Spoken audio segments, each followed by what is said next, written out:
पप्पू यादव जिस गैंग को सड़क छाप गैंग कह रहे थे और 24 घंटे में ख़त्म करने की बात कर रहे थे, उस गैंग ने अपना असर दिखाना शुरू कर दिया है।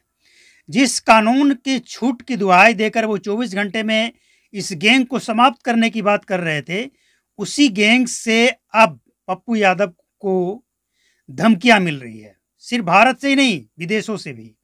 असल में ये मामला वहां से शुरू होता है जब बाबा सिद्दीकी की हत्या होती है, और बाबा सिद्दीकी का कनेक्शन होता है उत्तरी बिहार से। और उत्तरी बिहार से अगर किसी मुसलमान का कनेक्शन है और पप्पू यादव बीच में ना कूदें, ऐसा हो सकता है क्या? कूद पड़े बीच में। अब उनकी जान मुश्किल में पड़ चुकी है। पप्पू यादव कहते हैं कि बार के सांसद है भैया, तो उधर से कहा जाता है कि आप सांसद हैं, राजनीति कर लीजिए। सलमान खान और इसके बीच का जो मैटर है ना यानी लॉरेंस बिश्नोई और सलमान खान के बीच का जो मैटर है, इसमें आप मत पड़िए, और नहीं तो रेस्ट पीस कर देंगे। अब ये रेस्ट पीस क्या होता है ये तो पप्पू यादव समझ चुके हैं। इसीलिए अब वो गृह मंत्रालय से गुहार लगा रहे हैं कि हमें सुरक्षा प्रदान किया जाए। असल में लॉरेंस बिश्नोई का कहना यह है कि आप राजनीति कीजिए, इन सब मामलों में मत पड़िए। लेकिन एक बात तय है कि जिसका लिस्ट में नाम चला जाता है उसकी जान के खतरा तो है, और जब जान का खतरा है तो पप्पू यादव अब संभल कर रहे हैं। पप्पू यादव शायद ये समझ रहे थे कि वो किसी बीजेपी के नेता को धमकी दे रहे हैं जैसे उन्होंने कहा था ना पार्लियामेंट में वो क्या कह रहे थे कि के सांसद हैं, हमको सिखाइएगा आप। तो 6 बार के सांसद रहिए या 66 बार के सांसद रहिए, आप राजनीति कीजिए, राजनीति आपके लिए सही है। लेकिन बाबा सिद्दीकी के चक्कर में और सलमान खान के चक्कर में अगर आप लॉरेंस बिश्नोई से पंगा लीजिएगा तो फिर कोई सुरक्षा आपको बचा ले, हमें लगता नहीं है। इसीलिए पप्पू यादव को अब सोच समझकर कदम उठाना चाहिए, क्योंकि लॉरेंस बिश्नोई के लिस्ट में आपका नाम चला गया है। 24 घंटे में खत्म करने की बात, सड़क छाप कहना लॉरेंस बिश्नोई के गैंग को बहुत बुरा लगा। और पप्पू यादव को जो धमकी दिया गया उसमें पप्पू यादव की बोलती बंद हो गई।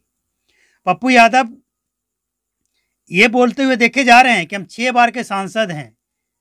तो आप 6 बार के सांसद हैं तो अपना राजनीति कीजिए, इन सब चक्कर में मत पड़िए। लेकिन कुछ लोगों की आदत होती है दूसरे के फटों में पैर डालने का, तो जैसी करनी वैसी भरनी। आप क्या समझ रहे हैं?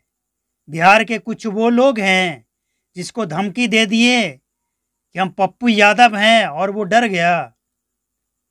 अगर दम है तो लड़िए, रोका किसने है? लेकिन एक सवाल खड़ा होता है यहाँ पे कानून व्यवस्था पे भी कि क्या भारत में कानून व्यवस्था नाम की कोई चीज है या नहीं है? क्योंकि पप्पू यादव को अगर इस तरह की धमकी मिलती है तो ये चिंता का विषय है। लेकिन अगर कोई जानबूझकर आग में हाथ डाले तो भैया जलना तो स्वाभाविक है। अब वहां चिल्लाने से क्या होगा, वो तो जलेगा। अब पप्पू यादव समझें और वो समझें, या फिर केंद्र सरकार समझे, जनता यहाँ क्या कर सकती है? जनता का यहाँ पे कुछ चलने वाला नहीं है, क्योंकि पप्पू यादव की आदत है कूदना, बीच में कूदना बिना सोचे समझे। अब एक और मामला आया है बिहार में, गिरिराज सिंह का। गिरिराज सिंह बिहार में यात्रा शुरू की, हालांकि उनका यात्रा खत्म भी हो गया। हिंदुओं को एकत्र करें। अब हिंदुओं को एकत्र करने में अगर वो अपनी यात्रा करते हैं तो इससे किसी को कोई दिक्कत नहीं होनी चाहिए। और भी धर्म के लोग हैं जो अपने लोगों को इकट्ठा करते हैं, अपना धर्म के उपदेश देते हैं, क्या दिक्कत है इसमें? लेकिन दिक्कत उसको होता है जो एक खास समुदाय के लिए बात करता है। अगर हिंदू को इकट्ठा किया जा रहा है तो आप मुसलमानों को इकट्ठा कीजिए, आपको कोई रोके तब ना। आप ईसाइयों को इकट्ठा कीजिए, आप सिख को इकट्ठा कीजिए, आपको जिसको इकट्ठा करना है कीजिए, आपको किसी ने रोका नहीं है। और हिंदू अगर संगठित होंगे तो हिंदू किसी को क्षति नहीं पहुंचाते हैं, इतिहास गवाह है। लेकिन अगर कोई छेड़ेगा तो छोड़ेंगे नहीं, यह भी सच है। तो राजनीति करने वाले राजनीति करेंगे, लेकिन हम भारतीय हैं और भारतीय बनकर रहें। और सभी धर्मों को और सभी धर्म गुरुओं को, सभी धर्म के नेताओं को अगर ये संविधान से अधिकार है, अगर उनके धर्म से अधिकार है, तो फिर गिरिराज सिंह के बयानों पे कोई सवाल नहीं उठना चाहिए। हम तो यही समझते हैं, बाकी आप तय कर सकते हैं।